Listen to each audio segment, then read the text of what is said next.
finally, Mr. Chairman, Mr. Calcado presented for endorsement the proposed resolution approving the naming of a new academic success center as the Barbara and Gary Rodkin Academic Success Center, and approving the construction of such center and other associated facilities upgrades on the Bush campus. During planning, it was determined that a new building and the related projects on the Bush campus were needed to improve facilities at a cost of $65 million. With $15 million in a gift from Barbara and Gary Rodkin and accessing remaining tax credits from the state of New Jersey, the new building would initially satisfy academic needs and address other needs as funding is available. Mr. Chair, I move the resolution found under tab C. Okay, before we move into a vote, there are a number of individuals asked to address the board. I will remind everyone that you have 2 minutes. Due to the number of individuals who have asked to speak, I will let you know when the 2 minutes have expired, so you can start finishing up your final remarks. First up is Marion Thorpe, PhD candidate in the Department of Anthropology.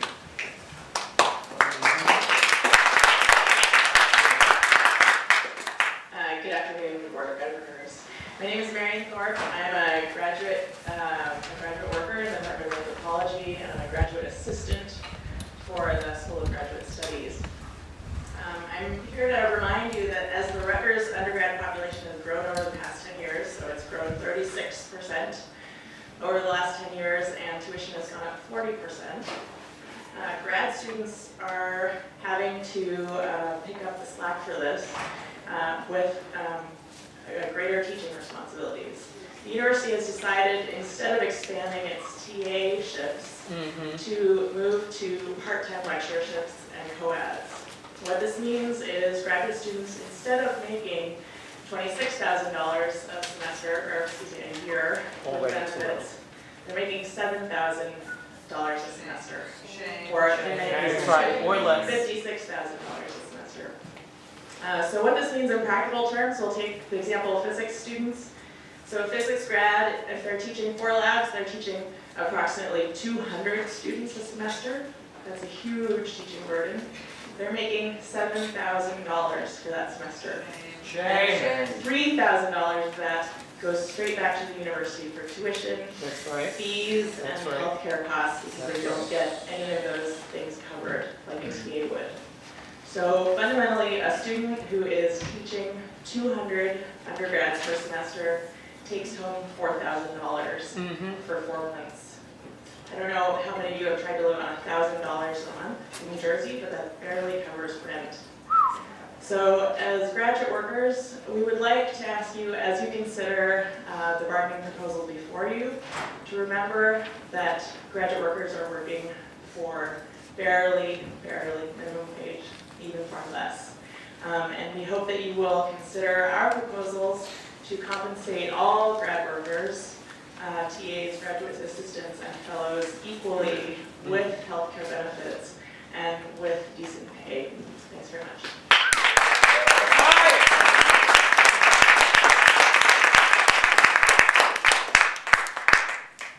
Next up is James Hodge, PhD candidate, School of Communication Information.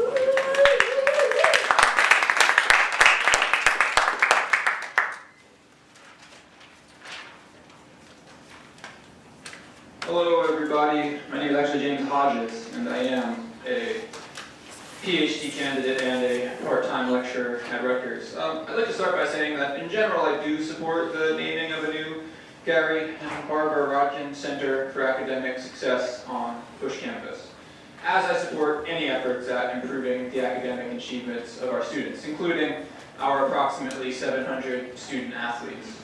However, I'd also like to voice some concerns about what I see as a continued overinvestment in athletics at the expense of everyone else who works and studies here. I've watched world-class faculty come here to Rutgers with the highest ambitions, only to leave for other institutions when their salaries and their benefits stagnate. Meanwhile, our athletics programs are not making the news for producing great scholar athletes. Sadly, they're mostly making headlines for armed robbery, domestic violence, and attempted murder. A new success center is fine, but we're not going to spend our way out of this dilemma by continuing to place athletics above academics. We need to invest in the educators who are on the ground teaching all of our students, not just the athletes. I understand that it's hard for some of the millionaires in the room today to understand what it's like for those of us who work 60 hours a week. Those of us who work 60 hours a week but still can't afford health care, or child care, or elder care. So I want to conclude by stating the following very clearly. We need a contract like yesterday. And it needs to include better compensation and benefits for the part-time lecturers who teach 30% of the classes on campus. You can't spend your way out of these problems unless you invest in education first. Thanks.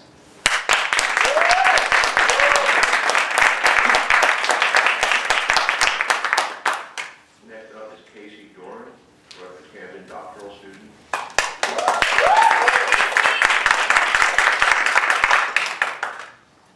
Probably going to be the shortest person too. So I will push it back up when I am done. I appreciate that you go with Duran because it is not spelled like the band, but it is said like the band. It's Casey Duran. So the first thing I want to do is clear something up. I heard that somebody was saying that Rutgers Camden was a service campus, but it's not. It falls in line with New Brunswick and Newark. So I just wanted to make sure that I got that out on the floor. So I'm part of the Childhood Studies Department, and it's fabulous. I have my 5 years. I have the opportunity to come here and speak my mind in front of all of you, and I'm very happy, but unfortunately, I'm the exception, I'm not the rule. There are a lot of other graduate students that really are struggling. We've heard about it here, and I have a lot of undergraduate students at Rutgers Camden who have to work very, very hard in order to get their education. I also have friends and students who I'm teaching who are international students and have to struggle even harder to be able to get this fabulous Rutgers education. So what I'm asking for, I'm not fantastic at numbers, but is more support for not only us, but our students and our students who are coming from far away. They face challenges that I don't face, and I just want to make sure that, they're going to get a great experience like me. So thank you very much.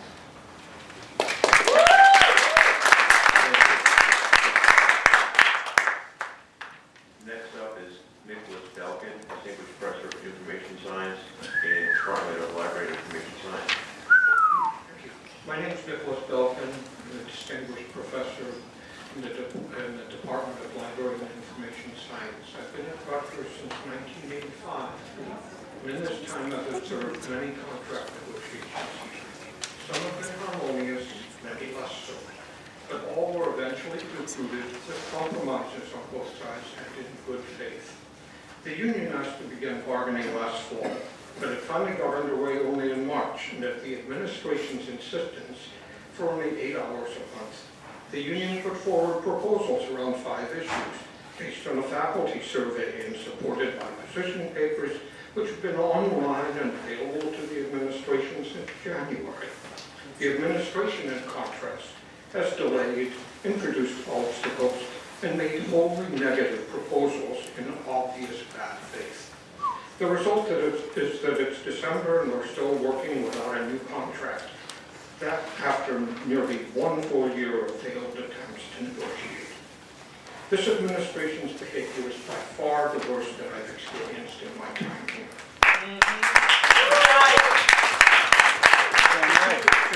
Wrote in a recent Daily Target, the administration is engaging in shameful behavior. But since it's clear that they are incapable of experiencing shame, but only duress, I urge you, the Board of Governors, to advise President Archie and his negotiating team to change course and to engage in good faith bargaining.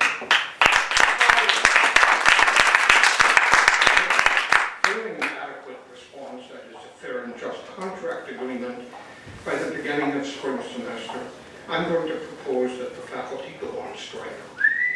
I will advocate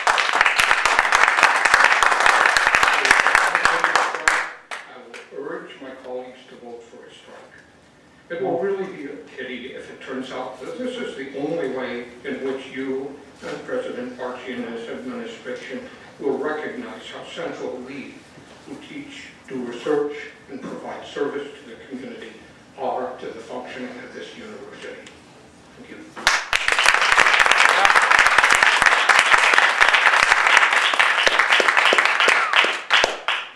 Next up is Claude Monken, PhD, Research Associate, Rutgers Cancer Institute, New Jersey.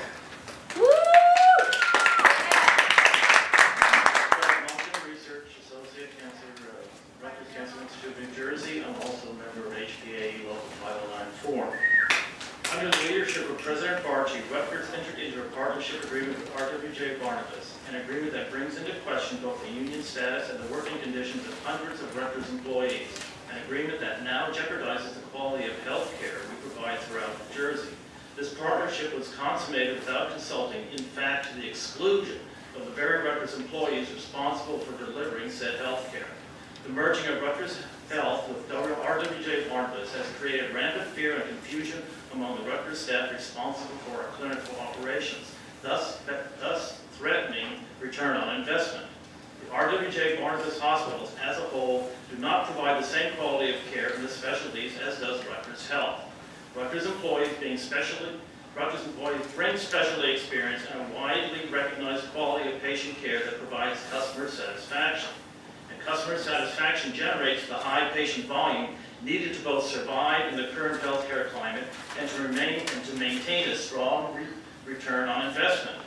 To effectively treat life-threatening or chronic illnesses such as cancer or neurological disorders, entire teams of skilled staff physicians, APNs, treatment nurses, and social workers are required. The APNs, treatment nurses, and social workers provide the majority of patient contact and are key to implementing the treatment and the diagnostic procedures that pay the bills. Nurse navigators help patients access Rutgers Health, but it's the treatment team that keeps them returning here. We need highly skilled staff to both maintain and expand the quality of care we currently provide. Rutgers must deliver the level of salaries and benefits that retain skilled staff and allow us to recruit skilled staff so that in New Jersey we remain competitive with the likes of 1. Hackensack Meridian Memorial Sloan Kettering, 2. Princeton UPenn CHOP, 3. Summit Medical Group MD Anderson. Rutgers employees are not barriers to the success of the Rutgers RWJ Barnabas partnership. The nurses, health professionals, and allied employees of Rutgers are integral to success and are in fact major contributors to a robust return on investment. In light of all the uncertainty surrounding this partnership, Rutgers employees deserve to know what our future looks like at this university. The Coalition of Rutgers Unions is calling for full acceptance of our proposal on public-private partnerships, which protects bargaining work unit and places a moratorium on layoffs. We demand that the board direct the staff to move forward on negotiating job protections for Rutgers employees affected by this partnership. To maintain our competitive edge, we insist that the board compel President Barchi to hold RWJ Barnabas to the higher standard of patient care that residents of New Jersey have come to expect from UMDNJ, now Rutgers. Maintaining this higher standard of care will be crucial to a healthy return on investment. We have a petition signed by 600 of our union members demanding job protections and a fair contract.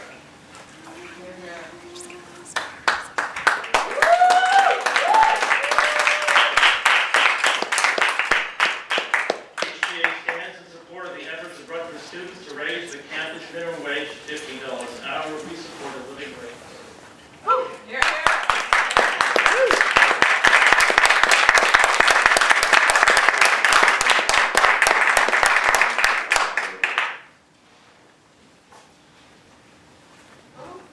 Here, here. Karen Thompson.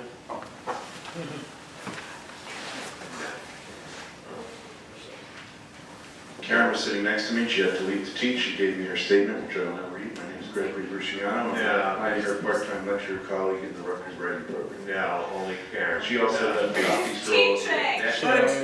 David My name is Hughes. Aaron Thompson.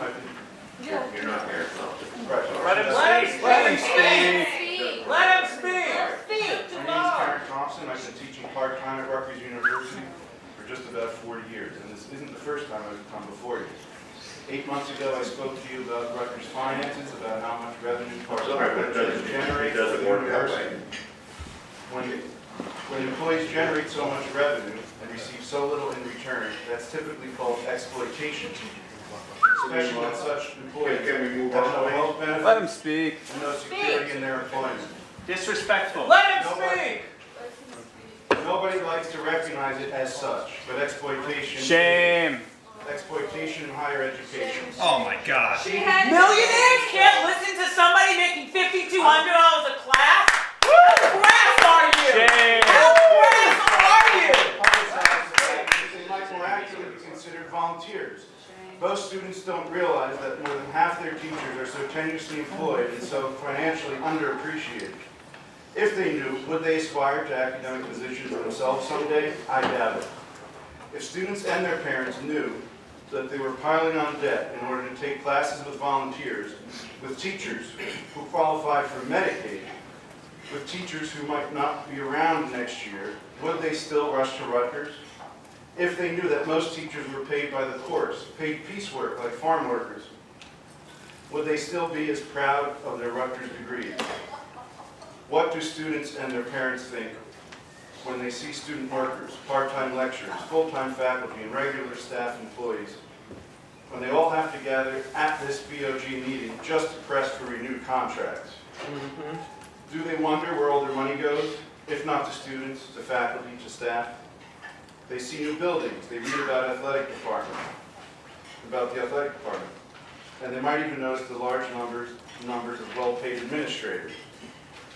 What kind of priority do these observations reflect? If students, faculty, and staff and employees are not valued, then what is? Buildings, ball games, bureaucrats?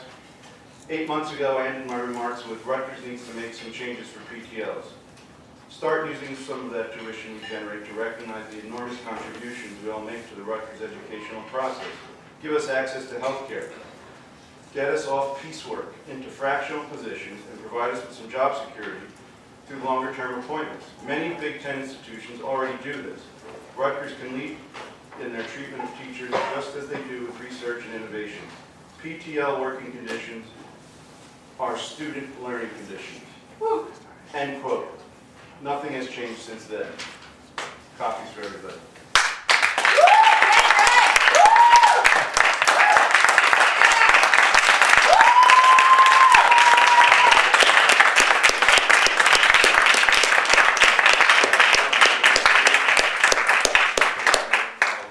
President Rutgers, a PAFP.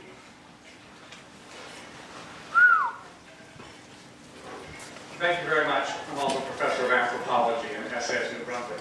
Let me start by handing you a message from about 1,000 members of Rutgers AFP.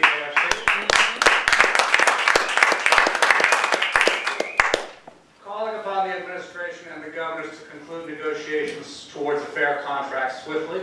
As chief negotiator, I know of what Professor Belkin talks about, of the slow, dilettantish, and unprofessional way that your bargaining team has been conducting contract negotiations with us. Right. You know about the money that this institution has, and you know that the Moody's credit report of March 2018 said that the university has, quote, strong overall wealth with very good liquidity. We're not a poor institution. We are an institution that has the abilities to provide a quality education at an affordable price with satisfactorily paid, fairly and equitably paid employees. And you have $800 million sitting around in the bank. KPMG will tell you that shortly when you look at the final audit. Moody's knows that. You know that. Let's stop beating around that bush. You have money. That's right. Yeah. That's We know right. you have money That's because right. you gave President Barchi a nice raise. He started at $741 million total compensation in 2013. Now he's at $881,000 total compensation. And you tried to make this complicated. You tried to obfuscate, Bob, at the last Senate meeting about your salary plus bonus. It has gone up 19% in 5 years. That's You right. know it. It's gone up because you people who are high net worth individuals, I borrow that phrase from Keith Beck's clientele, you people have raised President Barchi's salary 19%, and you've done it because you value his work and because you have the change. You have the money. And fine, pay him twice that. We don't care, but take some of that $800 million and do a bunch of other things for this university and for New Jersey with that money. Yeah. Let me tell you what you can start by doing.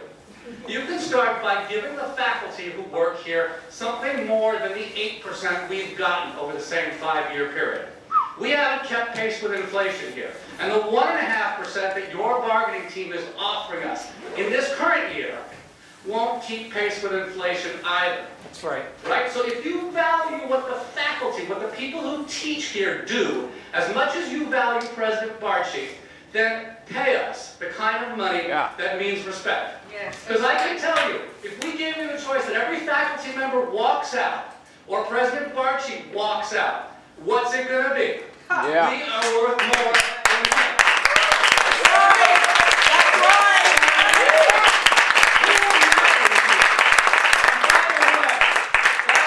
With respect to the last speech, you made us wait 3 extra agenda items. You changed things just so we could sit here for another 45 minutes, listening to you read the minutes of the closed sessions, the committee reports, and so on. Right? You're trying to shut us Disrespect. out. Right. And we refuse to address your agenda items because you never have labor. I've been here 18 years. You never have working conditions. You never have labor. You never have job security. You never have equity on your agenda. Why is that, Sandy? That's right. Why don't you put that on the agenda? That's right. Is it that you don't care about those issues? Is it that you don't want to talk about those issues with the people who work here and the students who learn here? It sure looks that way. And that's because we've got 2 universities. This rope here, which you so carefully put to keep us out, separates you guys, the 7-figure folks, from us, the 5 and sometimes 4 and sometimes 3-figure folks. Yeah. And you don't represent anybody. Out of touch. That's right. That's right. Let me tell you what else you can do. What was little 1%? You can take faculty in Camden and Newark and raise their salaries. Because you know what? I think you know this, Chancellor Haddon. Your faculty are earning 20% less than their comparable faculty here in Brunswick. That's right. And I Shame. think you know, Shame. Chancellor Haddon, your faculty are earning 10% less than their comparables in New Brunswick. We've got 2 female chancellors around this table, and you guys are not respecting their faculty, which means you're not respecting their students and you're not respecting their administrators. We need equality.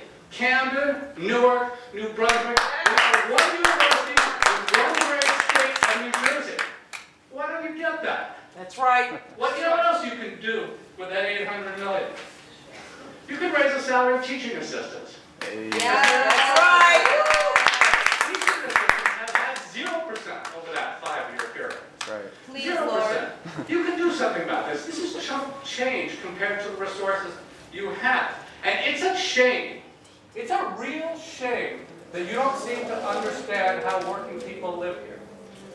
That goes for part-time lecturers. $5,200 is what they earn for teaching a course. Do you know, undergrads here, 30% of the courses they take are taught by this workforce that is earning $5,000 and a little bit per course. This is how you guys think you're making this place work. You are scraping the crumbs from the table of your feast and giving it to these people who teach our students and for $5,000 a course. That is a shame. Shame. Shame. Turn the mic back on. Can you turn the mic Yeah. on? He doesn't need No. Try to get the mic. I need your microphone. $15, the living wage. This is not rocket science. We have a governor here who has pledged and won a strong majority in New Jersey on $15 as the living wage. This institution is so retrograde that it's not paying $15. Get in line. And by the way, Chancellor Malloy, I'll just recoup our conversation about this. I said, why don't you pay $15 in New Brunswick? You said, well, we don't have the money. First you said we don't have the money, and then I reminded you of the $800 billion. And you said, well, we have the money, but we're using it to enhance the student experience. And I said, Yeah. well, you know, if you're a poor student, which so many of them are, your experience is better when you earn a living wage. That's right. That is a shame that you're not prepared to pay the students who work here, and by the way, people in New Brunswick too who work here at Camden and Newark, a simple, decent living wage. When you have $800 million, and when you repay that man $881,000. I think that's about what I've got, except for one thing. President McCormick had pledged $22 million to diversify the faculty, to make the faculty look in terms of heritage, background, ethnicity, gender, and race like the people of New Jersey, to work on that project. It's a long-term project, and he spent $22 million to take some steps for it. Now there's nothing left. And you, Bob, are not putting any money into that case. So why is it? Are you going to say something? All right. So we want answers. David, you're way over your 5 minutes. No, I represent Bob. I represent 7,000 people. Hey! We were elected by anybody. We have faculty representatives from the Senate. We have student representatives. You guys had better figure out who you serve. You serve the people of New Jersey. You serve higher education as the vehicle for the democratic and political enfranchisement of the people of New Jersey. You cannot sit here forever behind this rope, making decisions behind closed doors and ignoring us. Because we are worth more than all of you to this institution. Hey!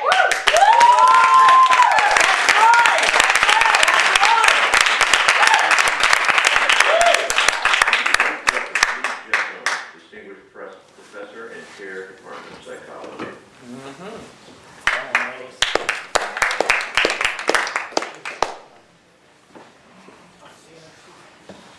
Thank you for listening. I'm not here to preach fire and brimstone or for a request. I'd like to speak about the resolution approving the construction of the Rutgers Center. I'm wondering if Rutgers has included in its plans the cost of maintaining and servicing the building over the coming decades. I ask this because, as I think you all know, Rutgers has deferred well over $1 billion in maintenance of buildings. Many are over 50, 60 years old and in various stages of decay and disrepair.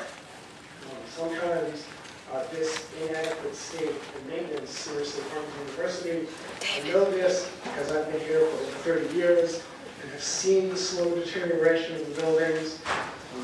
I'm chair of the psychology department. We have 2 buildings, parts of 2 buildings. And one of the buildings has been minimally maintained for most of the last 30 years. And it has deteriorated dramatically. Instead of replacing systems that are past any conceivable life expectancy, we get these sort of cheap, quick fixes that often don't last more than a few months because they don't last more than a few days. And even though each quick fix is cheap, there are so many, I am sure Rutgers is actually bleeding cash compared to adequately maintaining the building. The Brunswick building has suffered repeated flooding starting this past September. It has gone on to this moment, raising both health risks and potential liabilities to the university. It has dislocated nearly 20 of our faculty and half of our staff, causing work delays, disruptions in teaching. Our teaching load is about 20,000 students a year, and has led to the shutdown of federally funded research because labs have had to be abandoned. So I strongly urge you to develop a clear plan for maintaining the new Rutgers Center in the context of a far broader plan to adequately maintain the buildings that house so many of the university's most productive and accomplished scholars and teachers. Thank you. I have some maple in your meeting corpus. Next up is Michael McKeon, professor of literature.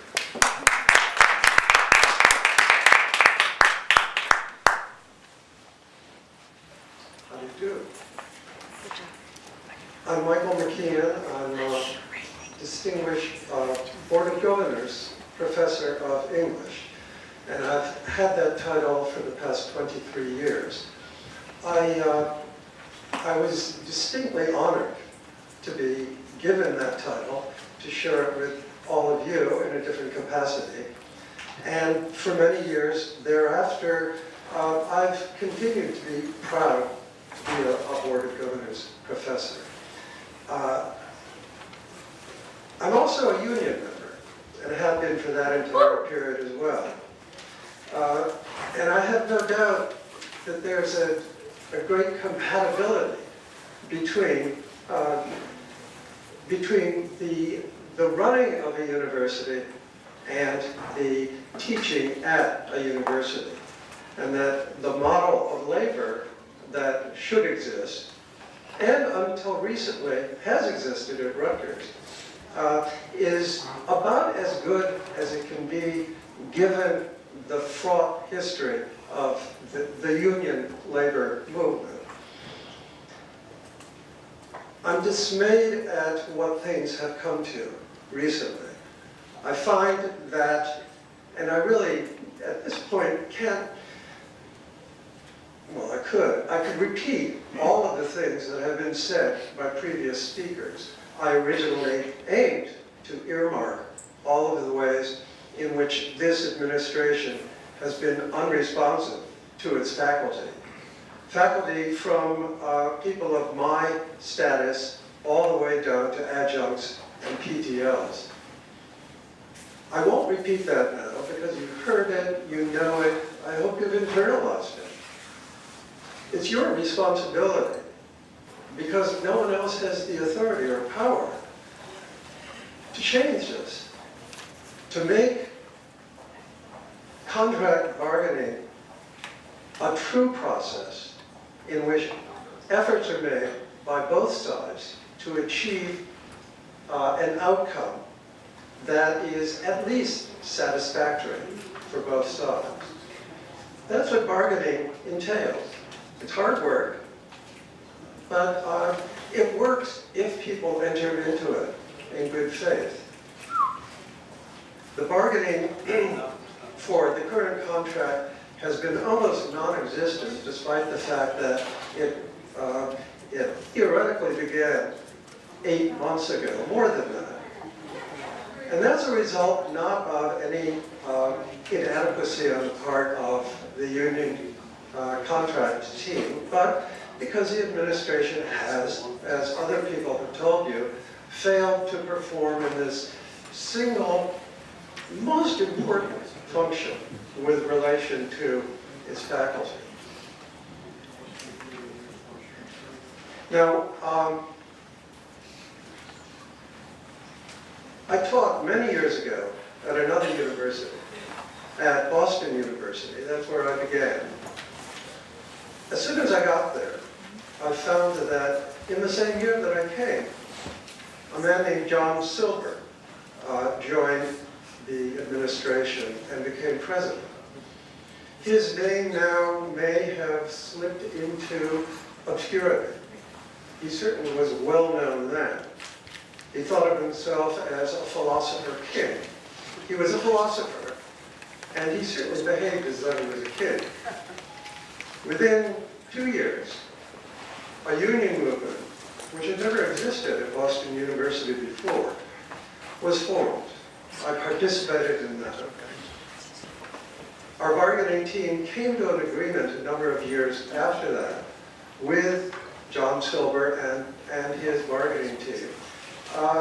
Silver reneged immediately from what he had promised. And for a week, the faculty went on strike. This is something that does happen at universities that refuse to take seriously the labor union movement, and, more important, their responsibility to run a university so that the components of it, namely the teachers and the students, are treated in a satisfactory manner. I've heard many colleagues lately, from distinguished professors down to PTLs, I've heard many professors say, I just can't take it anymore. I'm angry, and I'm living below the standards that I ever expected I would have as a teacher. Are they going on strike? I don't know. But I think you really need to think about that as the alternative possibility to using your authority to ensure that contract bargaining is done in good faith. Thank you.